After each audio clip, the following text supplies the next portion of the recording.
What's interesting is that members of the Nation of Islam have not used violence even when black Americans were attacked. How do you account for this? Does this in any way contradict some of the basic premises of your movement? I don't know how you mean.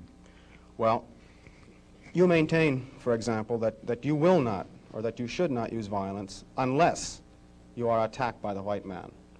And I think we can note in the last several years, certainly, dozens and dozens and dozens of instances in which Negroes have been attacked, killed in some instances. You mean in these demonstrations? These demonstrations and the bombings, for example, recently in Birmingham where they killed 4 little Negro girls. And what interests me is the fact is that the Nation of Islam has not done anything to retaliate. I think you should be happy. But the important thing is, does your lack of action contradict any of your basic principles? I'll explain it.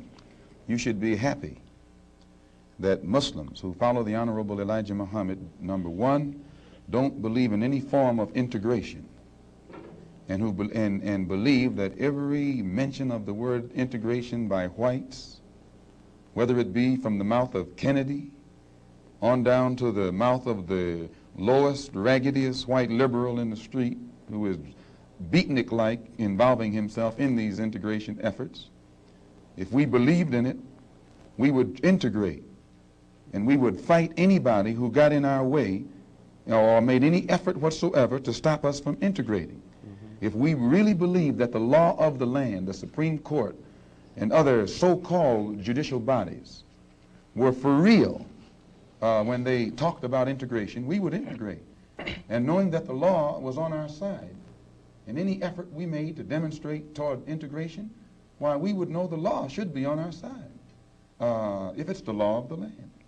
If it is the law of the land, then the demonstrators are within the law, and the discriminators are against the law. But to show you the hypocrisy of the law, when Negroes demonstrate for integration, instead of arresting the discriminators, the law arrests the demonstrators. So this is a foolish move on the part of Negroes.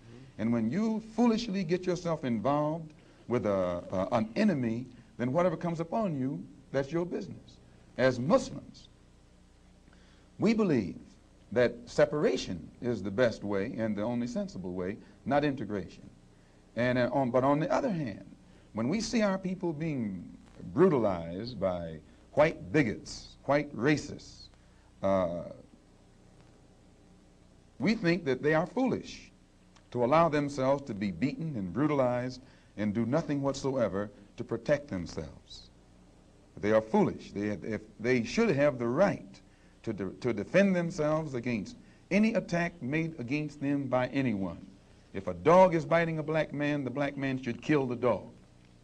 Whether the dog is a police dog, a hound dog, or any kind of dog. If a dog is sick on a black man, when that black man is doing nothing but trying to take advantage of what the government says is supposed to be his, then that black man should kill that dog, or any two-legged dog who sicks the dog on him. Should other black men help that particular person who was attacked?